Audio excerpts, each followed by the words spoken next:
Hello everyone.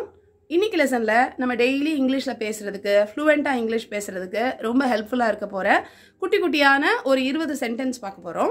English கத்துக்கிறதுக்கு இது ஒரு நல்ல மெத்தட். தமிழ்ல எப்படி சொல்றத இங்கிலீஷ்ல எப்படி சொல்லணும் அப்படினு தெரிஞ்சுக்கிட்டு நம்ம கத்துக்கிட்டோம்னா ரொம்ப ஃபாஸ்டா இங்கிலீஷ் பேச கத்துக்கலாம்.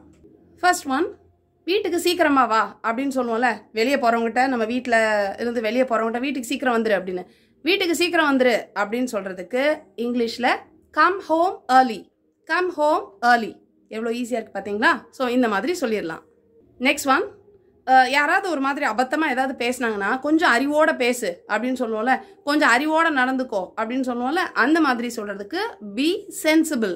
பி சென்சிபிள் அப்படின்னு சொல்லலாம். நெக்ஸ்ட் ஒன், என்னை நேரில் வந்து பார்க்கவா அப்படின்னு சொல்லுவோம்ல. ஏதாவது ஒரு விஷயம்னா நீ நேரில் பார்த்து பேசலாம், நேரில் பார்க்கவான்னு சொல்லுவோமா. ஸோ நேரில் பார்க்கவா அப்படின்னு சொல்கிறதுக்கு meet me in person. Meet me in person அப்படின்னு சொல்லலாம். நான் உன்னை நேரில் வந்து பார்க்குறேன் அப்படின்னு சொல்கிறதுக்கு I'll meet you in person. I'll meet you in person அப்படின்னு சொல்லிடலாம். நெக்ஸ்ட் ஒன், முட்டாள்தனமாக நடந்துக்காத அப்படின்னு சொல்கிறதுக்கு don't be stupid. Don't be stupid அப்படின்னு சொல்லலாம். எனக்கு ஒன்றுமே தெரியாது அப்படின்னு சொல்லுவோம்ல, கொஞ்சம் அழுத்தமாக எனக்கு ஒன்றுமே தெரியாது அப்படின்னு. அந்த ஒன்றுமே தெரியாது அப்படின்னு சொல்கிறதுக்கு ஐ நோ நத்திங் அப்படின்னு சொல்லலாம். நெக்ஸ்ட் ஒன், இது ரொம்ப சூப்பராக இருக்குது, இப்போ நீ கொடுத்த ஐடியா ரொம்ப ரொம்ப சூப்பராக இருக்குது அப்படின்னு சொல்லுவோமா. சூப்பரை தாண்டி என்ன தான் சொல்கிறது? ரொம்ப சூப்பராக இருக்குது, ரொம்ப ரொம்ப சூப்பராக இருக்குது, ரொம்ப ரொம்ப ரொம்ப சூப்பராக இருக்குது, இதை தான் நம்ம சொல்லிகிட்டே இருப்போம். ஸோ கொஞ்சம் வித்தியாசமாக சொல்லணும் அப்படின்னா இட் இஸ் பியாண்ட் ப்ரில்லியன்ட் அப்படின்னு சொல்லலாம். ப்ரில்லியன்ட் ஐடியான்னு சொல்லுவோமா சூப்பராக இருக்குன்றத. அப்போ அந்த ப்ரில்லியண்ட்டை விட அதிகமாக இருக்குது, ரொம்ப நல்லா இருக்குன்னு சொல்கிறதுக்கு இட் இஸ் பியாண்ட் ப்ரில்லியன்ட் அப்படின்னு சொல்லலாம். நெக்ஸ்ட் ஒன், எனக்கு வேலை கழுத்து நெரிக்குது, ரொம்ப கஷ்டமாக இருக்குது, ரொம்ப டைட்டாக இருக்குது அப்படின்லாம் சொல்லுவோம்ல, என்னோட டைட்டான வேலையாக இருக்குன்னு. ஸோ இந்த மாதிரி டைட்டாக வேலை இருக்குதுன்னு சொல்கிறதுக்கு இட் இஸ் ஹெக்டிக் அப்படின்னு சொல்லலாம். ரொம்ப மூச்சு அடைக்கிற அளவுக்கு வேலை நிறைய இருக்குது, கழுத்து நெரிக்கிற மாதிரி இருக்குது அப்படிலாம் சொல்கிறது தான் இட் இஸ் ஹெக்டிக் அப்படின்னு சொல்லலாம். நெக்ஸ்ட் ஒன், நான் சொல்கிறதையும் கொஞ்சம் கேட்டுப்பாரு, நான் சொல்கிறத கொஞ்சம் யோசிச்சுப்பாரு, இது சரியா என்னன்னு கொஞ்சம் யோசிச்சுப்பாரு அப்படிலாம் சொல்கிறோம்ல, நான் சொல்கிறது என்னன்னு பாருன்னு. ஸோ நான் சொல்கிறத கொஞ்சம் என்னன்னு கவனின்னு சொல்கிறதுக்கு consider my point. Consider my point அப்படின்னு சொல்லலாம். நெக்ஸ்ட் ஒன், நீ கொஞ்சம் வசதியாக இருந்துக்கோ. அதாவது இந்த இதை வந்து நம்ம எப்போல்லாம் சொல்லலாம்னா, இப்போ உட்காந்துருக்காங்க ரொம்ப இடிச்சுட்டு உட்காந்துருக்காங்க, நீ கொஞ்சம் நல்லா வசதியாக உட்காந்துக்கோ அப்படின்னு சொல்கிறது. நீ கொஞ்சம் உன்னோட வசதியை ஃபஸ்ட்டு பார்த்துக்கோ அப்படின்னு நம்ம யார்ட்டையா சொல்லணும்னா make yourself comfortable. Make yourself comfortable அப்படின்னு சொல்லிடலாம். நெக்ஸ்ட் ஒன், இது வந்து எனக்கு கொஞ்சம் தர்ம சங்கடமாக இருக்குது, ஒரு மாதிரி இருக்குது அப்படிலாம் நம்ம சொல்லலை, ஒரு மாதிரி இருக்குன்னு. அந்த ஒரு மாதிரி இருக்குது அப்படின்னு சொல்கிறதுக்கு it is embarrassing. It is embarrassing அப்படின்னு சொல்லலாம். நெக்ஸ்ட் ஒன், நீ சொல்கிறத ஸ்ட்ராங்காக சொல்லு, நீ சொல்கிற விஷயத்தில் ஸ்ட்ராங்காக இரு, உன் பிடியை நல்லா பிடிச்சிக்கோ, நல்லா ஸ்ட்ராங்காக பிடி அப்படிலாம் சொல்லுவோம்ல. ஸோ அந்த மாதிரி நீ சொல்கிற விஷயத்தில் ஸ்ட்ராங்காக இருன்னு சொல்கிறதுக்கு stick to your point. Stick to your point அப்படின்னு சொல்லலாம். நெக்ஸ்ட் ஒன், அடுத்தவங்க கூட கொஞ்சம் நல்லா பழகு அப்படின்னு சொல்கிறதுக்கு ஜெல் வித் அதர்ஸ் அப்படின்னு சொல்லலாம். இந்த ஜெல் அப்படின்றது வந்து கொஞ்சம் இப்போது ட்ரெண்டிங்காக நம்ம பேசுகிற வார்த்தை. அது நல்லா ஜெல்லாவாங்க அப்படிலாம் சொல்லுவாங்க. அதாவது நல்லா பழகிறவங்கள வந்து நல்லா அவங்க ஜெல் ஆகிக்குவாங்க அப்படின்னு சொல்லுவாங்க. ஏன் அப்படி சொல்கிறோன்னா, ஜெல்லுன்னா என்னது, ஒரு ஏதாவது ஒரு விஷயம் வந்து ஜெல் மாதிரி இருக்குன்னா, நம்ம இப்போ ஆயின்மெண்ட்லாம் சொல்லுவோம், ஜெல்லுன்னு சொல்லுவோம்ல, அதாவது நல்லா ஒட்டிக்கும், எது கூடனாலும் ஈஸியாக கலந்துரும்ல, அதுதான் ஜெல்லு. ஸோ ஒருத்தங்க வந்து அந்த மாதிரி ஈஸியாக நம்ம எல்லாருக்கூடையும் மூவ் ஆகிறாங்கன்னா அதை வந்து ஜெல் ஆயிடுறாங்க அப்படின்ற மாதிரி புதுசாக இந்த வார்த்தையை வந்து கண்டுபிடிச்சிருக்காங்க. முந்தியெல்லாம் இந்த மாதிரி யாரும் சொல்ல மாட்டாங்க. ஒரு 20 years பேக் பார்த்தோன்னா இந்த ஜெல்லுன்றதை வந்து ரொம்ப யூஸ் பண்ணது கிடையாது. இப்போது ரீசெண்ட் டைம்ஸில் வேணால் யூஸ் பண்ணியிருப்பாங்கன்னு நினைக்கிறேன். ஒரு லாஸ்ட் 5 yearsல எல்லாருமே இது வந்து ரொம்ப காமனாக யூஸ் பண்ணுறது. இவங்க நல்லா ஜெல் ஆகிக்குவாங்க அப்படின்னா நல்லா ஒட்டிக்குவாங்க, நல்லா பழகிக்குவாங்க, அந்த மாதிரி அர்த்தம். ஸோ நீ நல்லா யார் கூடயாவது பழகிக்கோ அப்படின்னு நம்ம சொல்கிறதுக்கும் ஜெல் வித் அதர்ஸ் அப்படின்னு சொல்லிடலாம்.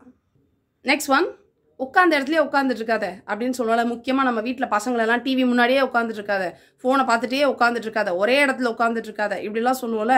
ஸோ ஒரே இடத்துல இப்படி உட்காந்துட்டு இருக்காத அப்படின்னு சொல்கிறதுக்கு don't glue to your place. Don't glue to your place அப்படின்னு சொல்லலாம். ஸோ க்ளூனா என்ன, நம்ம வந்து யூஸ் பண்ணுற அந்த கம்முன்னு சொல்லுவோம்ல, இப்போது ஃபெவிகால் அந்த மாதிரியான ஒட்டுற விஷயத்தை தான் வந்து க்ளூ அப்படின்னு சொல்லுவோம். ஸோ ஒரே இடத்துல நம்ம ஒருத்தவங்க வந்து அந்த மாதிரி பசை போட்டு ஒட்டின மாதிரி ஒட்டிக்கிட்டே இருக்கிறாங்க, ஒரே இடத்துல உட்காந்துருக்காங்கன்றத க்ளூ போட்டாங்க, க்ளூ அப்படின்ற மாதிரி அந்த வேர்டை யூஸ் பண்ணி நம்ம சொல்லலாம். ஸோ அப்போ ஒரே இடத்துல உட்காந்துருக்காதுன்னு சொல்கிறதுக்கு don't glue to your place அப்படின்னு சொல்லிடலாம்.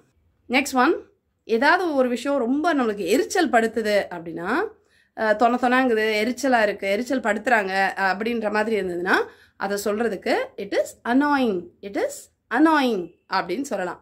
நெக்ஸ்ட் ஒன், கோவத்தில் யாரையாவது போய் தொலை அப்படின்னு சொல்லுவோம்ல, போய் தொலைஞ்சு போ அப்படின்லாம் சொல்கிறோம்ல, அந்த மாதிரி சொல்கிறதுக்கு கோ டு ஹெல் அப்படின்னு சொல்லலாம். இல்லைனா கெட் லாஸ்ட் அப்படின்னு சொல்லலாம். கெட் லாஸ்ட் வந்து கொஞ்சம் பழசாயிடுச்சு, நிறைய முந்தையே யூஸ் பண்ணுவாங்க. ஸோ நம்ம கொஞ்சம் டிஃப்ரெண்ட்டாக சொல்லணும்னா கோ டு ஹெல் அப்படின்னு சொல்லலாம். நெக்ஸ்ட் ஒன், உன் தம்பியை கூட்டிகிட்டு வா அப்படின்னு நம்ம சொல்கிறோம். உன் தம்பியை கூட்டிகிட்டு வா, இல்லை உன் அண்ணனை கூட்டிகிட்டு வா, உங்கள் அம்மாவை கூட்டிகிட்டு வா, உங்கள் அப்பாவை கூட்டிகிட்டு வா, அப்படிலாம் யாரையாவது கூட்டிகிட்டு வா அப்படின்னு நம்ம சொல்கிறதுக்கு இங்கிலீஷில் பிரிங் அப்படின்ற இந்த வேர்ப் யூஸ் பண்ணலாம். ஸோ உன் தம்பியை கூட்டிகிட்டு வா அப்படின்னு சொல்கிறதுக்கு பிரிங் யுவர் பிரதர் அப்படின்னு சொல்லலாம். நெக்ஸ்ட் ஒன், நான் கிளம்பிட்டு இருக்கிறேன் அப்படின்னு நம்ம சொல்கிறோம்னு வச்சுக்கோங்க. யாராவது எங்கேயோ வெளியே போகிறதுக்கு என்ன பண்ணுற, கிளம்பிட்டே அந்த கிளம்பிட்டே இருக்கிறேன் அப்படின்னு சொல்லுவோம்ல. ஸோ கிளம்பிட்டு இருக்கேன்னு சொல்கிறதுக்கு ஐ ஆம் கெட்டிங் ரெடி அப்படின்னு சொல்லலாம். நெக்ஸ்ட் ஒன், இது உன்னோட டர்ன் அப்படின்னு சொல்லுவோமா, இது உன்னோட டர்ன், இது நீ செய்கிற உன்னோட முறை இது அப்படிலாம் சொல்கிறதுக்கு இட்ஸ் யுவர் டர்ன். எந்த விஷயமா இருந்தாலும் இது நீ தான் இப்போ செய்யணும் அப்படின்னு சொல்கிறதுக்கு இட்ஸ் யுவர் டர்ன் அப்படின்னு சொல்லிட்டு சொல்லலாம். நெக்ஸ்ட் ஒன், கொஞ்சம் தள்ளிப்போ அப்படின்னு சொல்கிறோம்னு வச்சுக்கோங்க. உட்காந்துருக்காங்க, கொஞ்சம் தள்ளிப்போ, இல்லை கொஞ்சம் இடம் விடு, நகண்டு போ அப்படிலாம் சொல்கிறதுக்கு மூவ் அசைடு அப்படின்னு சொல்லலாம்.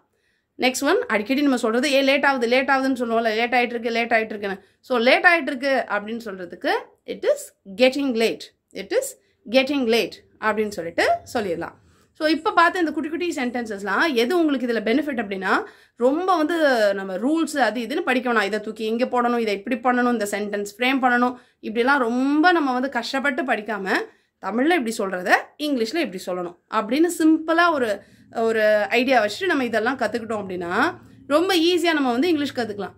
அதை விட்டுட்டு நம்ம இதுக்கு என்ன டென்ஸு, இதுக்கு என்ன ரூலு, இந்த வார்த்தையை தூக்கி அங்கே போடணும், அந்த வார்த்தையை தூக்கி அங்கே போடணும், பார்க்கும்போது ஈஸியாக இருக்கும். பட் கொஞ்சம் நம்ம கற்றுக்கிறதுக்கு கஷ்டமாக இருக்கும். பட் இதை மொத்தமாக இந்த மாதிரி குட்டியாக அந்த ஒரு முழு சென்டென்ஸாகவே நம்ம படித்து வச்சுக்கிட்டோம் அப்படின்னா நமக்கு வந்து ஒரு லாங்குவேஜை கற்றுக்கிறதுக்கு ரொம்ப ஈஸி. இது வந்து ஒரு ப்ரூவன் ஃபேக்ட். இப்போ வந்து ஒரு லாங்குவேஜை வந்து எப்படி கற்றுக்கணும் அப்படின்லாம் ரிசர்ச்லாம் பண்ணியிருப்பாங்கல்ல. ஸோ அந்த மாதிரி ரிசர்ச்லாம் பண்ணதில் கண்டுபிடிக்கிறது இது. ஒரு ஈஸியான மெத்தட் என்ன அப்படின்னா லேர்ன் இன் சங்க்ஸ் அப்படின்னு சொல்லுவாங்க. இதுதான் சங்க்ஸ் அப்படின்றது. சங்க்ஸ்னால் குட்டியாக ஒரு விஷயத்தை உடச்சி வைக்கிறது தான் சங்க்ஸ்ன்னு சொல்லுவோம். ஸோ இப்போ இந்த லாங்குவேஜ் ஒரு பெரிய சென்டென்ஸ் இந்த மாதிரி குட்டியாக நம்ம வந்து வச்சுருக்கிறோம் அப்படின்னா இந்த குட்டி சங்க்ஸை அப்படியே முழுசாக நம்ம படிச்சுக்கணும். இதையும் இன்னும் கொஞ்சம் உடச்சி ஒரு வேர்ட் பை வேர்ட் இதை தூக்கி முன்னாடி போடு பின்னாடி போடலாம் படிக்காமல் அப்படியே வந்து இதை வந்து முழுசாக லேட் ஆகுது அப்படின்னா இட் இஸ் கெட்டிங் லேட் அப்படின்னு மொத்தமாக நம்ம படித்து வச்சுக்கிட்டோம் அப்படின்னா ஒரு ஃபஸ்ட் டைம் கொஞ்சம் டிஃப்ரெண்ட்டாக தெரியலாம். ஒரு 2-3 வாட்டி நீங்கள் சொன்னீங்கனாலே இது உங்களுக்கு வந்து பழகிரும். இங்கிலீஷ் எல்லாருக்குமே தெரிஞ்ச ஒரு லாங்குவேஜ் தான். நமக்கு கொஞ்சம் ப்ராக்டிஸ் தான் அதில் வந்து லேக்கிங் ஆகும். ஸோ நம்ம கொஞ்சம் 2-3 வாட்டி சொன்னாலே நமக்கு பழகிரும். ஸோ அப்படி சொல்லி பழகினீங்க அப்படின்னா இங்கிலீஷ் வந்து கற்றுக்கிறதுக்கு பேசுகிறதுக்கெல்லாம் ரொம்ப ஈஸியாக இருக்கும். ஸோ இங்கிலீஷ் கற்றுக்கிற உங்கள் ஃப்ரெண்ட்ஸ் அண்ட் ஃபேமிலி மெம்பர்ஸ்க்கு இந்த டிப்ஸை சொல்லிவிட்டு மறக்காமல் இந்த வீடியோவையும் ஷேர் பண்ணிடுங்க. I'll meet you in the next lesson. Thank you. Bye.